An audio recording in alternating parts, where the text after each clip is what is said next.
तो ओमकारेश्वर के जंगल से रास्ता ये ऐसा जाता है, नहीं है, बस रास्ता बनाते बनाते जाना पड़ता है। देखिए हम कचरा कितना करते हैं दोस्तों। नर्मदे हर दोस्तों, हर हर महादेव। हम उठ चुके हैं, सुबह के बजे है 6:30। उठे तो हम 3 बजे से ही है, क्योंकि इतनी ठंड लग रही थी, अब क्या बताए। लेकिन इट्स ओके।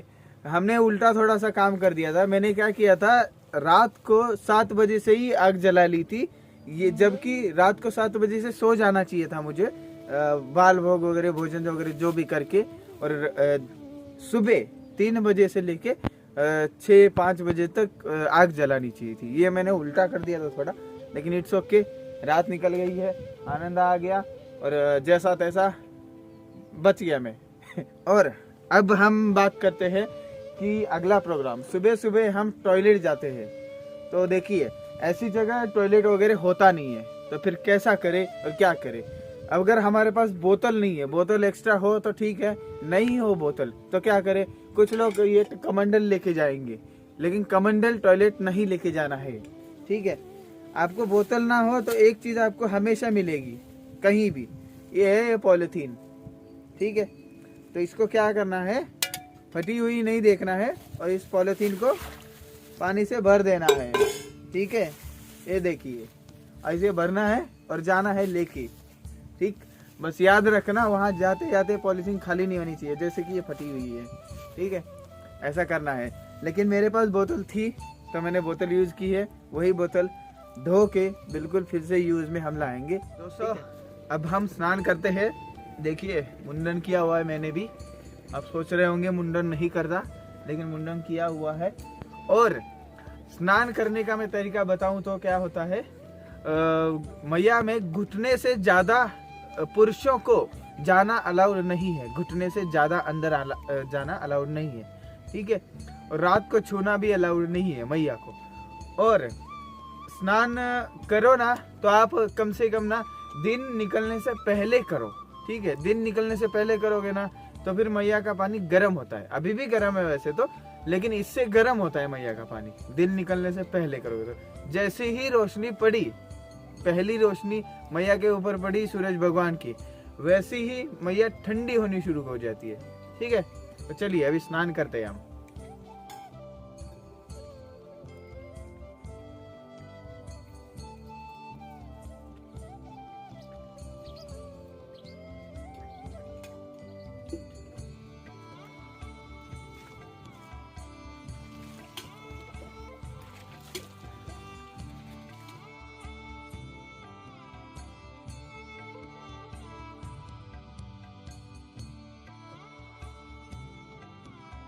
मैया का दर्शन आज सुबह, और हम हैं बजरंगबली के साथ में।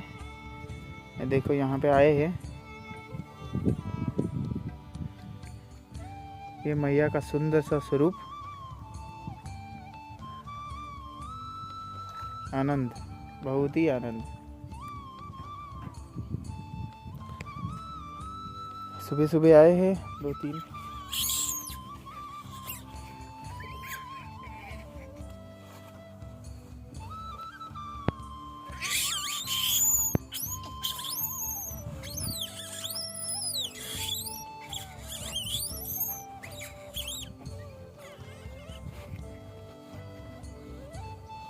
दोस्तों हम नहा धो के पूजा पाठ करके सब करके हम तैयार हो चुके हैं। और ये कर लीजिए आप दर्शन महावीर जी की। ये देखिए ये रहे यहाँ पे, ठीक है। और साक्षात रूप में ये रहे यहाँ पे, ये रहे, दिख रहे हैं आपको? ओके चलिए चलते हैं अब आगे की तरफ। और आगे है मोनी बाबा आश्रम ऊपर है, और आगे है बड़ा खड़ा पहाड़, सॉरी। अब देखते हैं उधर कैसे क्या होता है, फिर चलते हैं। तो ये देखिए हनुमान जी का मंदिर यहाँ पे था, यहाँ से नीचे, ठीक। और हम अब यहाँ से ऊपर चढ़ने वाले हैं। यहाँ पे कोई रास्ता नहीं है, बस रास्ता बनाते बनाते जाना पड़ता है इधर से ऊपर। और रास्ता है, ये आश्रम का रास्ता है ऊपर। चलिए चढ़ते हैं ऊपर। रास्ता थोड़ा सा कठिन और प्रॉपरली रास्ता बनाया नहीं गया है। और देखिए हम कचरा कितना करते हैं दोस्तों। सब कचरा पेड़ पौधे में आके फंस जाता है और गंदा हो जाता है सब। देखिए आ गया है ये पक्का रास्ता। अब यहाँ से आएगा 5 मिनट में मोनी बाबा आश्रम। देखिए पानी भर के रखा हुआ है। चलिए चलते हैं अब आगे। मैया का दर्शन यहाँ पे बहुत सुंदर रहा। कल की रात हमेशा याद रहेगी। बहुत ही सुंदर और बहुत ही एडवेंचरस थी, मतलब कि डर भी लग रहा था और अच्छा भी लग रहा था, दोनों चीज़ हो रही थी।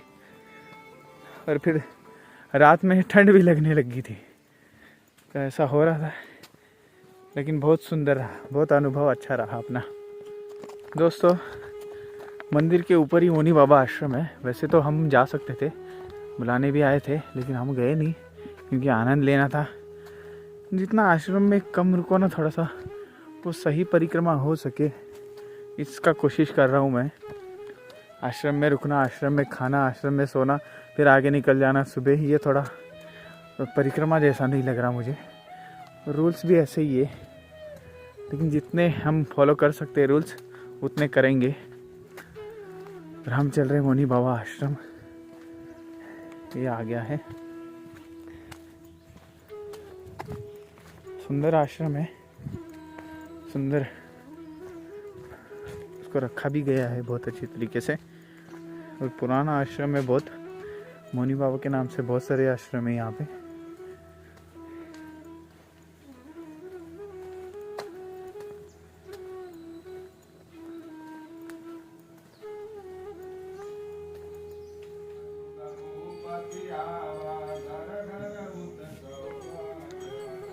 दोस्तों मोनी बाबा के यहाँ पे लक्ष्मी गौशाला है। चलिए गौशाला देखते हैं, गौओं के दर्शन करके आगे निकलते हैं।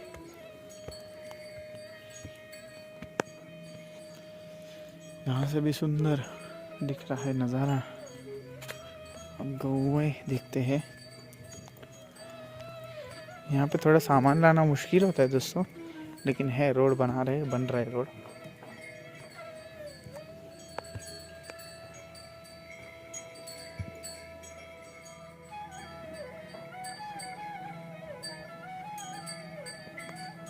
मोनी बाबा आश्रम, ये सुंदर सा आश्रम जंगल के बीच में है, प्रकृति से घिरा। मोनी बाबा का जी का बहुत बड़ा नाम है नर्मदा किनारे। उनके नाम से बहुत सारे आश्रम भी चलते हैं। और मौन रहते थे, फिर कुछ दिनों बाद बोलने लग गए थे, लेकिन मोनी बाबा उनका नाम पड़ गया तो पड़ ही गया फिर। और मोनी बाबा के नाम से बहुत सारे लोग भी हैं, बहुत सारे संत हैं मतलब।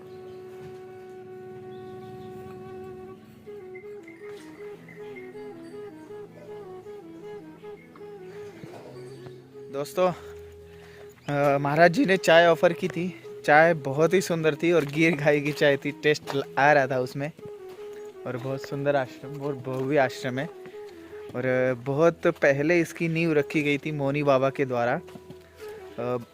यहाँ पे गुफा हुआ करती थी मोनी बाबा जी की, तो मौन रहा करते थे वो। गांव वालों ने बहुत, अभी ये बहुत पुरानी बात हो चुकी है, लगभग इसको हो गए होंगे 60-70 साल हो गए होंगे इस बात को। तो तब से ये आश्रम धीरे धीरे बनता बनता इतना भव्य हो चुका है। देखिए इतना बड़ा आश्रम है ये, सभी सारी चीज़ें हैं इसमें। गौशाला है और गाड़ी भी है आश्रम की। अब रास्ता भी आश्रम के लिए बनाया जा रहा है। ये सब गांव वाले भी हेल्प करते हैं और हमारे तुम्हारे जैसे भी करते हैं दोस्तों, इसलिए बहुत सुंदर। और एक बात और बताऊं कि यहाँ पे ना जो साधु या फिर सेवा करते हैं उनका बहुत अच्छा भाव है। क्यों भाव है पता है? अब हम नीचे रुके थे मैया के किनारे, वहाँ पे आते हैं पूजा करने। उन्होंने 3-4 बंदे भेज दिए थे कि भाई बुला लो उनको, बुला लो। अब क्या होता है, हमको आसन जहाँ लगा दिया ना, पर वहाँ से आगे नहीं जाना होता है। अगर आगे निकल गए तो फिर निकल ही गए, ऐसा होता है। शाम तक हमने लगा दिया था वहाँ पे, अब कहाँ आने थे। और भोजन के लिए भी हमने जो हमारे पास था वो हमने कर लिया था, इस वजह से हम नहीं आए। और वो भी सोच रहे होंगे कितने हट्टी बच्चा है। तो फिर ठीक है, जैसा है चलता है। और मैया जी का नाम लेते लेते हम आगे बढ़ रहे हैं। आगे है खड़ा पहाड़, ठीक है। नर्मदे हर। आगे खड़ा पहाड़ है और हमारे साथ जुड़ चुके हैं 2 परिक्रमावासी और एक खंडवा से है, अभी आगे की वीडियो में दिखाएंगे, और एक गुजरात से है जिनकी उम्र कम है लेकिन बहुत अच्छे हैं, वो भी दोनों मिल गए हैं तो फिर इनके साथ चल रहे हैं हम। चलिए देखिए दोस्तों, ये दोनों जा रहे हैं आगे। ये है परिक्रमावासी हमारे साथी। अब जहाँ तक खड़ा पहाड़ तक तो साथ रहेंगे ही, अभी मिल गए हैं। और खड़ा पहाड़ दोस्तों प्लीज़ सभी लोगों ने रिक्वेस्ट करता हूँ कि अकेला ना करे, किसी ना किसी को साथ लीजिए, या फिर जो 40 से ज़्यादा है वो खड़ा पहाड़ की तरफ ना जाए, किनारे की तरफ ना जाए। देख लीजिए यहीं पे रास्ता कैसा है, ठीक। तो ऐसा कठिन रास्ता ऑलमोस्ट है। आगे देखिए चट्टाने चट्टाने हैं, तो इसलिए यहाँ से जाते हुए ज़रा सोच समझ के जाइए। और उम्र ज़्यादा जिनकी है वो एडवेंचर सोच के नहीं जाना है, अपनी सेफ्टी पहले रखनी है। और बहुत सारी दिक्कतें आ चुकी है, बहुत सारे परिक्रमावासियों ने पहले आगे गए हैं जो उन्होंने फ़ोन किया था मुझे कि भाई उधर प्लीज़ मना करिए उनको कि नहीं आना है। बहुत सारे दिक्कतें हो चुके।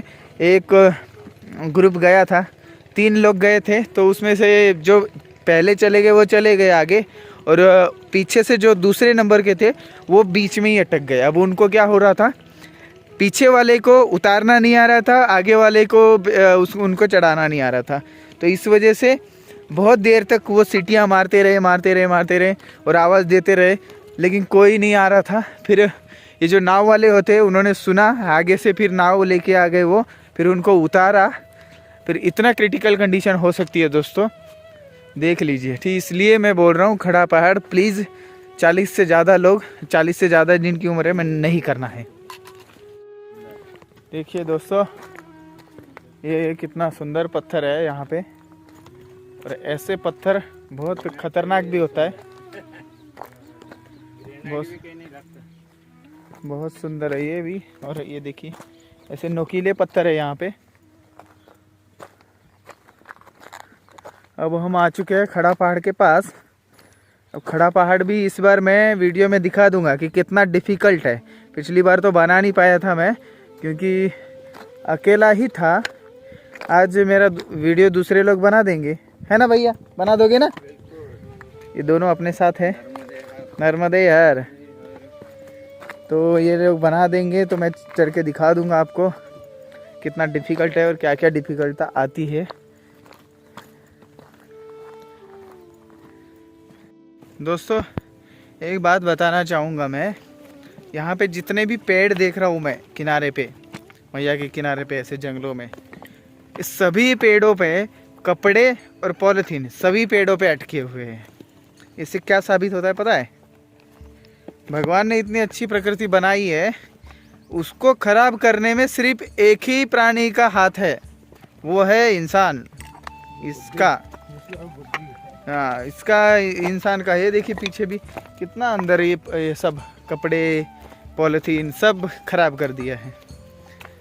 इसलिए हमें हमेशा ध्यान रखना चाहिए, हम किसी भी तालाब, नदी, कहीं पे भी किसी भी कुंड में जाते हैं तो हमें उधर कचरा नहीं फैलाना है। किसी भी देवस्थान में तो बिल्कुल नहीं ये कचरा फैलाना चाहिए, ठीक है? क्योंकि हम जहाँ पे पूजा करते हैं, हमारा जो देवघर होता है वो हम कितना साफ रखते हैं, लेकिन उससे भी पवित्र रहने वाला वो तीर्थ स्थान, उसको हम इतना गंदा करके आते हैं। इसलिए इस बात का हमेशा ध्यान रखना है कि ऐसा कुछ भी नहीं करना है। जब तक आप नहीं बदलोगे तब तक कुछ नहीं बदलेगा।